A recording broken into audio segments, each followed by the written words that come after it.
ഈശോമിശിഹായ്ക്ക് സ്തുതിയായിരിക്കട്ടെ. സങ്കീർത്തനങ്ങളുടെ പുസ്തകത്തിൽ നിന്നുള്ള വായന 20-ാം അധ്യായം 1 മുതൽ 9 വരെയുള്ള തിരുവചനങ്ങൾ. നിന്റെ കഷ്ടകാലത്ത് കർത്താവ് നിന്റെ പ്രാർത്ഥന കേൾക്കുമാറാകട്ടെ.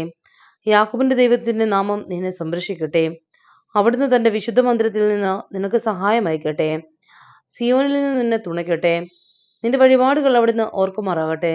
നിന്റെ ദഹനബലികളിൽ അവിടുന്ന് സംപ്രീതനാകട്ടെ. അവിടുന്ന് നിന്റെ ഹൃദയാഭിലാഷം സാധിച്ചു തരട്ടെ. അവിടുന്ന് നിന്റെ ഉദ്യമങ്ങൾ സഫലമാക്കട്ടെ. നിന്റെ വിജയത്തിൽ ഞങ്ങൾ ആഹ്ലാദിക്കും. അങ്ങനെ ഞങ്ങളുടെ ദൈവത്തിന്റെ നാമത്തിൽ ഞങ്ങൾ വിജയപതാക പാറിക്കും. കർത്താവ് നിന്റെ അപേക്ഷകൾ കൈക്കൊള്ളട്ടെ. കർത്താവ് തന്റെ അഭിഷിക്തനെ സഹായിക്കുമെന്ന് ഞാൻ ഇപ്പോൾ അറിയുന്നു. അവിടുന്ന് തന്റെ വിശുദ്ധ സ്വർഗത്തിൽ നിന്ന് അവന് ഉത്തരമരുളും. വലതു കൈകൊണ്ട് മഹത്തായ വിജയം നൽകും. ചിലർ രഥങ്ങളിലും മറ്റു ചിലർ കുതിരകളിലും അഹങ്കരിക്കുന്നു. ഞങ്ങളാകട്ടെ ഞങ്ങളുടെ ദൈവമായ കർത്താവിന്റെ നാമത്തിൽ അഭിമാനം കൊള്ളുന്നു. അവർ തകർന്നു വീഴും, എന്നാൽ ഞങ്ങൾ ശിരസ്സുയർത്തി നിൽക്കും. കർത്താവേ, രാജാവിന് വിജയം നൽകണമേ. ഞങ്ങൾ വിളിച്ചപേക്ഷിക്കുമ്പോൾ ഞങ്ങൾക്ക് ഉത്തരമരുളണമേ.